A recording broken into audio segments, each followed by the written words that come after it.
Hello student, good morning. This is Sandeep Kumar Singh, your SST teacher. And today I am going to explain about a new topic, chapter 20, United Nation. Okay, so let's start now. The world which we live was born out several devastating circumstances such as world wars and cold wars. Dear students, there are many threats in the countries, within the countries, within the many parts of the world. So they are eventually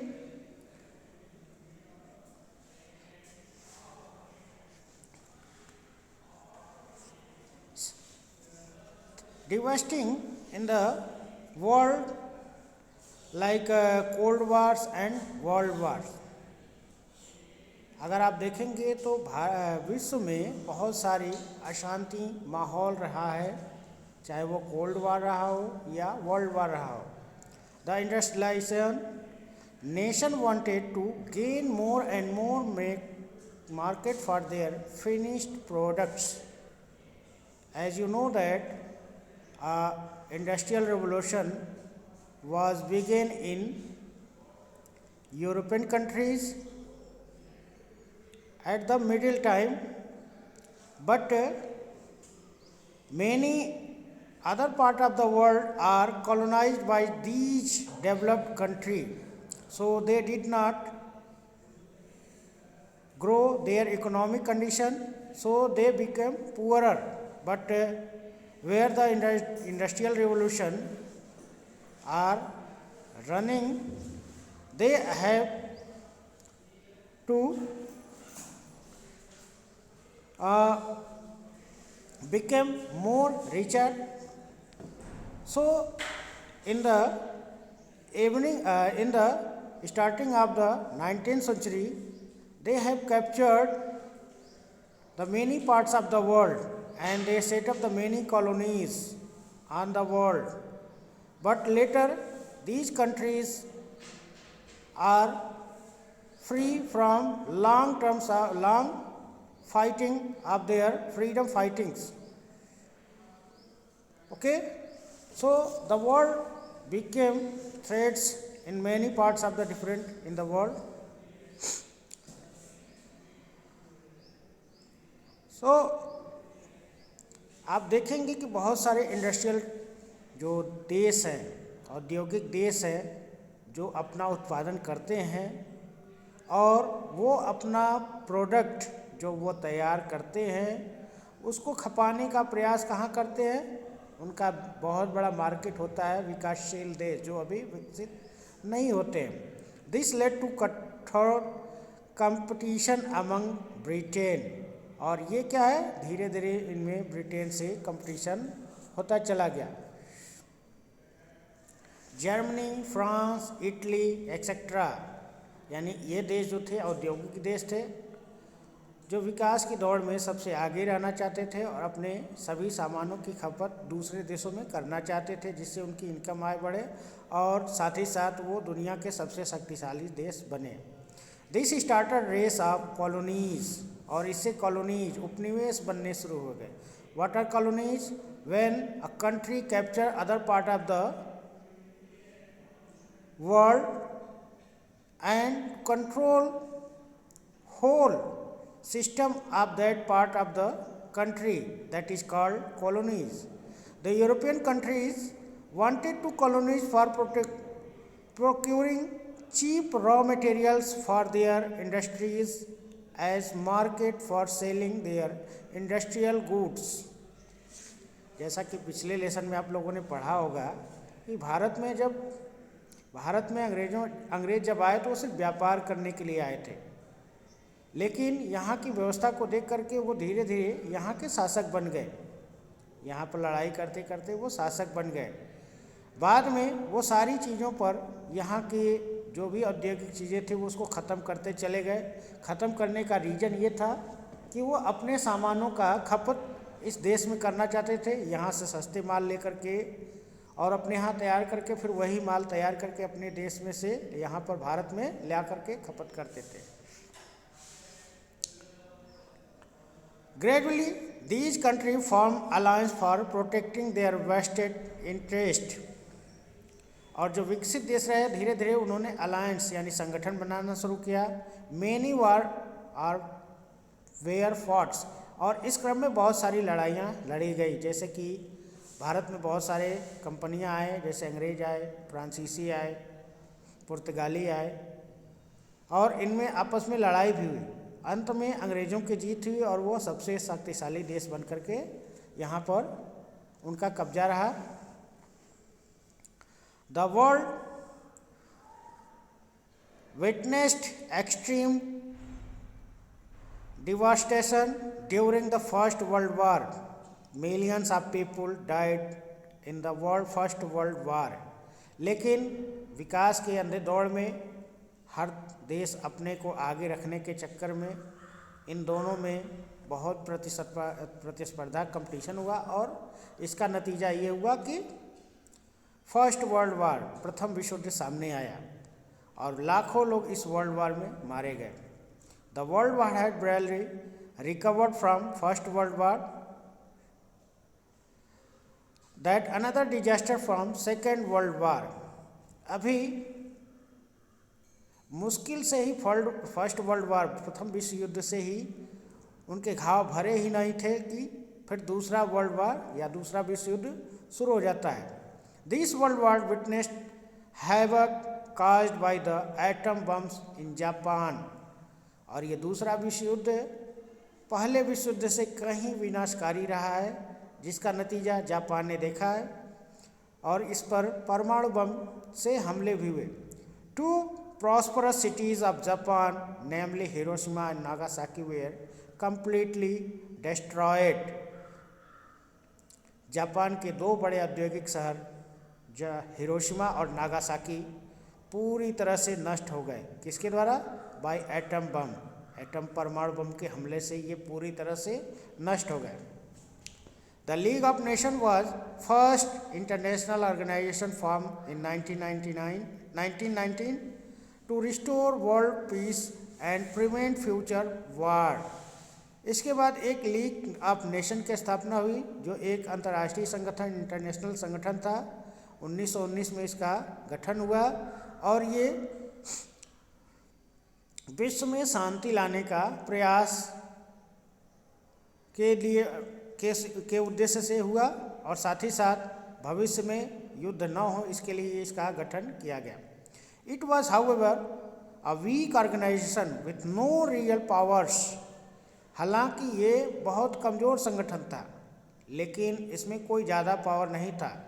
hence it was not able to stop second world war. लेकिन ये दूसरा विश्व युद्ध रोक नहीं सका।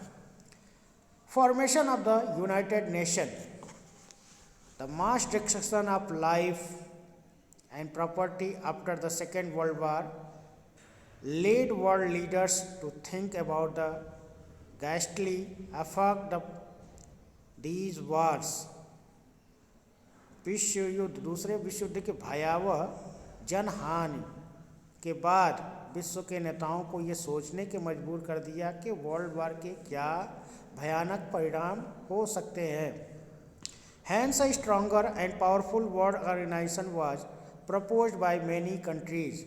अब कई देशों ने, विश्व के कई देशों ने एक शक्तिशाली संगठन की आवश्यकता महसूस हुई जिसको उन्होंने प्रयास किया स्थापित करने का।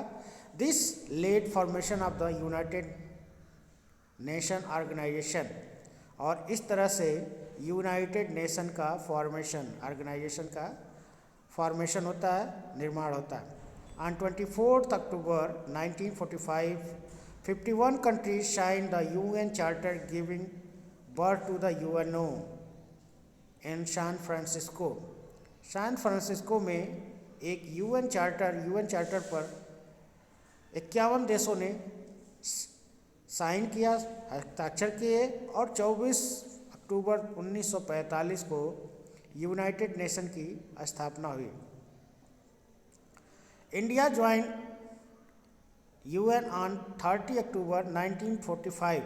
Today, 193 countries are part of the UN. Bharat ने 1945 को 30 अक्टूबर 1945 को इस पर साइन करके या हस्ताक्षर करके इसमें शामिल हुआ। आज जो है यूनाइटेड नेशन में कुल 193 देश शामिल हैं। Objectives of nation. What are the main objectives of the United Nations? The UN is primary organization working towards the maintenance world peace. The first and biggest aim of the United Nations is to maintain the peace in the every part of the world. It aims to promote friendly relation among the various nations and resolve dispute pertaining to international law. विश्व के अनेक देशों में जो विवाद होते हैं उनके बीच शांति स्थापित करके उनके बीच में मित्रता का व्यवहार प्रमोट करना या स्थापित करना यूनाइटेड नेशन का अंतर्राष्ट्रीय कानूनों के द्वारा ये जो है प्रमोट किया जाना एक दूसरा उद्देश्य रहा है। The United tries to solve the problems and discord between nations through dialogues and discussion. United nation ने ये प्रयास किया है कि दो देशों के बीच में जो भी विवाद रहे हैं उन दोनों को भी साथ ला करके उनके बीच में समन्वय और बातचीत के द्वारा शांति स्थापित किया जाए, समस्याओं का निदान किया जाए। To promote the principle of human right and fundamental freedom of the all the individuals. और साथ ही साथ किसी भी देश के हर व्यक्ति के उसके फंडामेंटल राइट्स का अधिकारों का संरक्षण व्यक्तिगत रूप से संरक्षण किया जाए ताकि वो व्यक्ति जो है अपना विकास कर सके। It work toward the solving economic social and humanisation problem with international cooperation. साथ ही साथ अंतर्राष्ट्रीय संगठनों के साथ इसने कई आर्थिक, सामाजिक और मानवीय सहायता में समस्याओं में भी उसने सहायता किया। It work to save world from another war. और सबसे बड़ी इसकी उपलब्धि रही है कि ये इसके बाद दूसरे वार या दूसरे युद्ध को बचाने में सफल रहा है।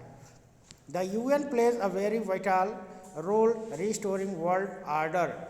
और सबसे अच्छा बात रहा है कि यहाँ पर पूरा रोल इसका रहा है कि सभी देश इसके हिसाब से चलते हैं। The UN plays an active role in providing technical and scientific assistance to needy countries. UN का ये एक महत्वपूर्ण रोल ये भी रहा है कि जो भी देश रहे उनको साइंटिफिक तरीके से जो ज़रूरत है उनको पूरा किया जाए। The UN does not have a particular army और countries its own. United nation का कोई भी अपना देश नहीं है, ना ही कोई पर्टिकुलर आर्मी है। It however has authority to ask for army और other help from member countries whenever required. लेकिन जब भी शांति की सुरक्षा के लिए सेना की आवश्यकता हुई है तो उसने दूसरे देशों की सेनाओं के साथ इसको स्थापित करने में मदद लिया है। It as an organisation that work elevated poverty in under developed countries. ये एक ऐसा संगठन रहा है जो गरीब देशों को या जो कम विकसित देश है उनको उनकी स्थिति सुधारने में प्रयास भी करता रहा है। Provided medical and other humanitarian aids where required. The 6 official language of the UN are English, French, Russian, Spanish, Chinese and Arabic. कई देशों में इसने मेडिकल और दूसरे मानवीय सहायता जब भी ज़रूरत पड़ी है तब भी उसने पूरा किया है। यूनाइटेड नेशन की या संयुक्त राष्ट्र की 6 ऑफिशियल भाषाएं हैं। कौन कौन सी हैं ये भी इम्पोर्टेंट है। English, French, Russian, Spanish, and Arabic, Chinese and Arabic. तो हम देखेंगे कि ये मतलब यूनाइटेड नेशन जो है पूरे वर्ल्ड में शांति स्थापित करने में बहुत ही बड़ा सहायक सिद्ध हुआ है। इस वीडियो में बस इतना ही। नेक्स्ट वीडियो में हम इसके संगठन के बारे में बात करेंगे। तब तक के लिए धन्यवाद। Thank you.